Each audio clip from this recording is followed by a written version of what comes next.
I'm gonna go creating straw man on Twitter too, I think. I agree. Streamer, how do you feel about Prime subs? What kind of fun that you're subbing to me for free?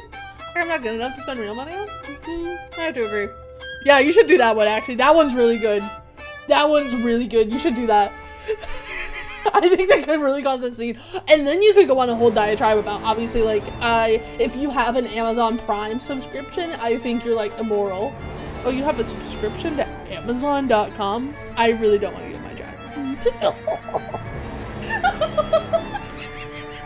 You gotta do it, you gotta do it. It's so good.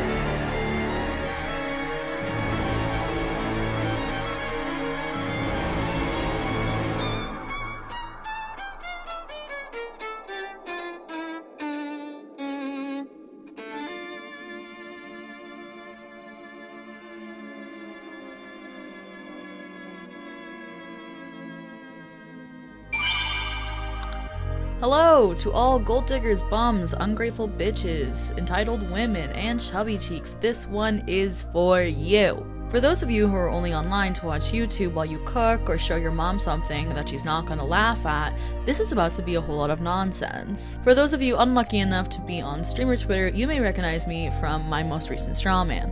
Or not.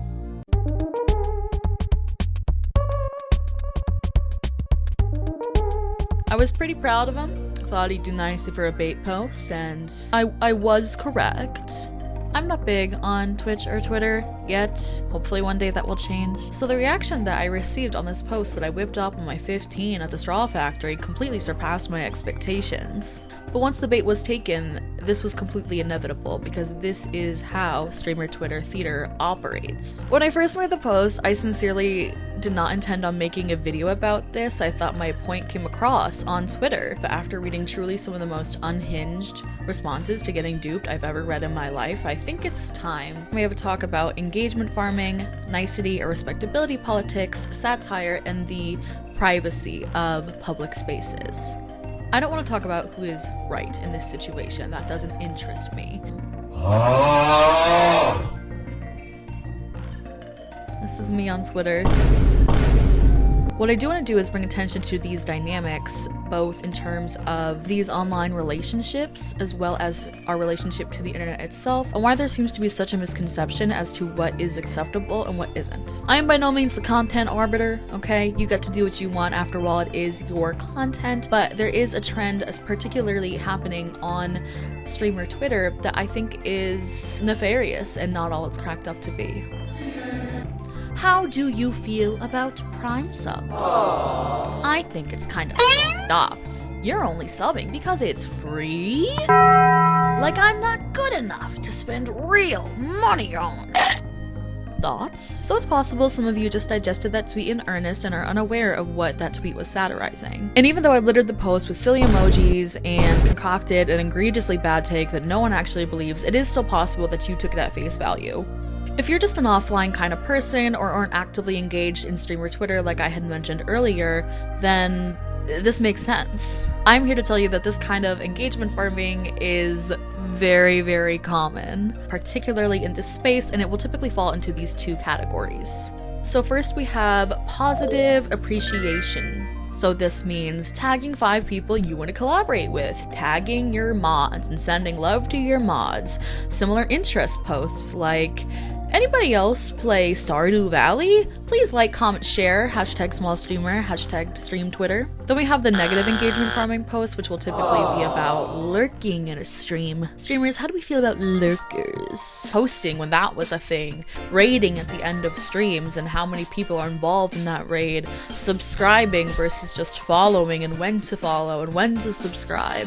I'm preaching to the choir here for anyone who is actually involved in this very mind-numbing subsect of Twitter. I should also note that these conversations exclude these super popular streamers like Hassan, XQC, Pokimane, Amaranth, you name it, because they have established followings outside of this particular niche of the internet and have made their way into the mainstream. In this specific niche of the internet, though, there is a lot of the same noise. You could say the same of content creation in general, but speaking directly to Twitter for streamers, it's a lot of the same. So you have thousands of people with content creator aspirations all vying for viewership and community. You're competing for real estate in an insatiable algorithm in hopes to gain someone's attention without engagement farming deliberately anyway. But so much of this culture relies on this type of posting. Every single week, this is not an exaggeration, a post like this goes viral, of course, within the confines of the streamer sphere. Where this originated is honestly neither here nor there. That's not really the point of this video, and I feel that that would probably be a much longer, in-depth situation. My point is that this is all theater. There's an established normalized meta of follow for follow, disingenuous parasocial relationships, and it promises people who are just starting out or people with low viewership that all of these people they are interacting with on Twitter are real, and it will convert directly to concrete viewership. We can boil most of these negative exchanges down to the following. Streamers. If someone is subscribed to you just at tier 1, do you consider them lower value than perhaps your other tier subscribers? Wow. I cannot believe someone so selfish and ungrateful could even be a content creator. You should really give up. Forever. And also maybe kill yourself. I would never have this type of mindset, which makes me not only a better creator, but a better person. And then most positive exchanges will go like this. Streamers, there is too much negativity going on right now. Let's show some appreciation for your favorite mods. Go ahead and tag 5 mods below who you absolutely love and can't wait to see every time you go live. Oh, yes. I love how positive this is. This is what we should be doing. Go off, girl boss. We simply must support each other. We got this. These are the same thing. The theater of it all is just that. It's either effective or ineffective, not bad or good, because they both seek the same end. Traffic. You know, just because one straw man is dressed up in fancy clothing and the other straw man is naked doesn't detract from the fact that they are made up of the same stuffing. This suspension of disbelief cannot apply to real life. You don't necessarily have to be good faith or bad faith on Twitter or Twitch or YouTube for that matter. But I think it's really important to acknowledge the algorithmic formulas that people play into, willingly or not, just to get some form of attention. I've already dug into the minutiae of nicety politics in my commodification of cozy video, my first video.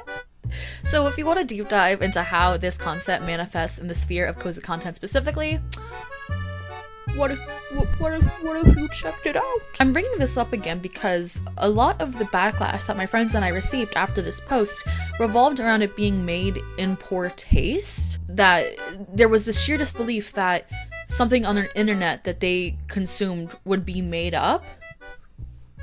What? But I don't think that's really it. We as people don't like being duped, and it triggers some people's fight or flight when confronted with it. And I think furthermore, we hate admitting we were wrong because it means that we would have to take onus. Even in this particular instance where it didn't mean anything. It didn't affect anyone's life. It didn't attack, harm, or threaten anyone. People still rushed to prove to their communities that I was a piece of shit and that they were the champions of goodness. And it's because people don't want to actually be good, they would rather just be perceived as good. Even after acknowledging or realizing or recognizing that it was satire, they doubled down on their take and engagement farmed themselves. But what they're doing definitely isn't engagement farming. No, they would never do such a thing. They're the heroes of Twitter in good faith content online. I am a firm believer that we owe each other the benefit of the doubt, that community care is paramount to progression, that joy and laughter is an act of resilience. I also believe that niceness should never trump the message you're trying to convey. It's not more important than the point you're trying to get across. These things are not mutually exclusive. I'm not really interested in people who defer to good vibes only as an excuse, because typically these are the same people who are being reply guys on Twitter for a crumb of engagement, disguising it as checking in with their besties. want to make the distinction between cringy millennial posting or chronically online posting and actual respectability politics, because the latter is actually sinister due to its perceived goodwill and acts as a shield when challenged with confrontation or change, and the former just kind of comes with the gig of being online. Ultimately, these nicety politics that content creators live to uphold create the parasocial relationships. They will constantly refer to you as their best friends, ask about the very details of your life, and fawn over every single little interaction they get, because just calling you a viewer, it just doesn't sound appealing. I am the court jester, entertaining you while you enjoy a kingly meal. I have responsibilities as a community leader, and that is to be taken seriously. But you can be earnest without being a salesman about it. When someone sets the precedent of friendship and acts like it in every capacity, the natural implicit is that you'll return the favor, right? But why this is so dangerous and frankly impossible most of the time is that the favor you're returning is money. It's not only your time, which does result in money the longer you stay, like ad revenue or bumping up the creator's CCV. It's literal money if you are cheering bits or subscribing or gifting subs. So the next time someone says, "Oh, I'm just here to make friends. Ooh, I'm not here for the money. It's not about the money. You're in it for the wrong reasons," recognize this as a lie. It's part of it whether they want to admit it or not. And this is not to say you can't make genuine friends online. I've made plenty of genuine friends online who I love. It also doesn't mean that seeking community online is a fruitless pursuit. It's important. All I'm saying is that there is much more than meets the eye here, and I'm very tired of pretending that just being nice means your content is worthy or, again, even morally superior in some way because you are so nice. And ultimately, some content just isn't for you. I always thought that when people would reply to their own posts with, "Man, I didn't expect this to blow up," that they were plants. So while I had a feeling that my post would shake things up, I didn't expect the degree to how much it would shake things up, because truthfully, my friends and I were just tired of a nefarious trend on Twitter, wanted to laugh. Now, let's say, hypothetically, you are scrolling Twitter and you are recommended a post. This post is from a stranger, and boy, does it make you scoff. Now, let's say, hypothetically, that you decide to respond to this person, despite them being a stranger, and lambast them, thereby putting yourself on a pedestal. Now, for the sake of the argument, said stranger responds to you because Twitter is a public space and jokes with you. You're in it now.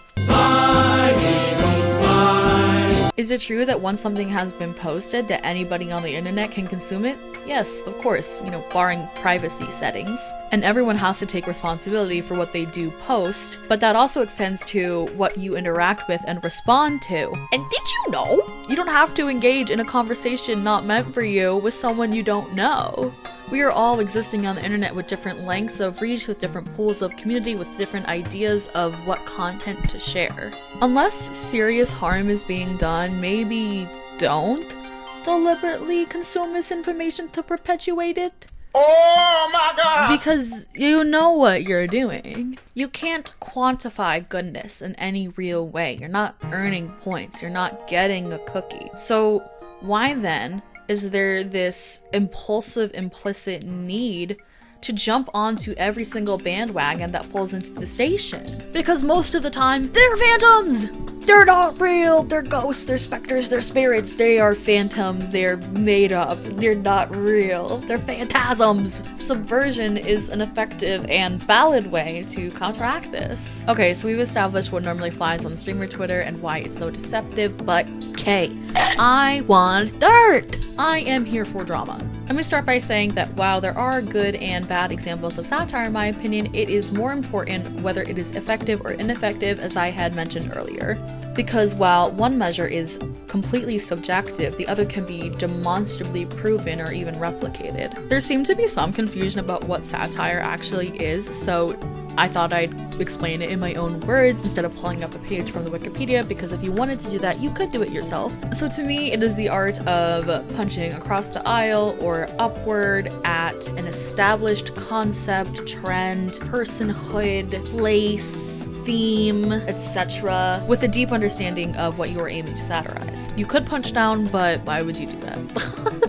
And these types of posts go viral all the time. In my opinion, effective satire does not have a true victim. The punchline is not necessarily concrete. It kind of comes with the sarcasm and theater itself. One of my favorite people who does this on a regular basis is Crub. He has a litany of examples of performing these sort of engagement farms that do incredibly well because he understands the formula of not only satire itself, but streaming, Twitter, and content creation. He's been fully transparent about how well these posts perform, the vitriolic responses he gets from people outside of his community, and how troubling it is that these posts do far better analytically than his posts about upcoming events or accomplishments or whatever else a normal person would post. This is because, as we discussed, there's an easily traceable formula on streamer Twitter that people will constantly perpetuate in the name of fake sincerity. So without further ado, let's get into some of my favorite personal responses and why they kind of represent exactly what I was aiming to do.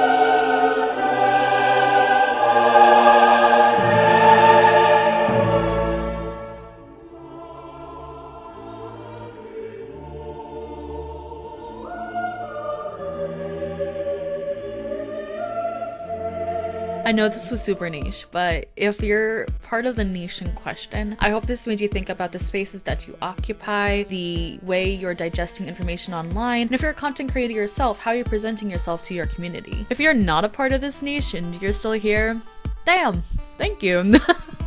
I really hope this didn't come off as preachy because this isn't about me or my post. I've had this on my mind for months and months and months. I just don't think I knew how to express how I really felt before this weird Twitter moment. Anyway, if you want to send me real money or fake money, if you prefer, the money that I deserve. all my socials are down below. I sort of wish this wasn't my comeback to YouTube because it wasn't one that I had planned, and I have 2 unfinished scripts in my Google Docs account right now. Congratulations, you have made it to the end of the video, and as a special treat, you get to play Find the Funnel Cake. Leave a comment down below when you find it, but don't tell anybody. Don't get on stream or Twitter, put your phone down, don't tell anybody, but do leave that comment.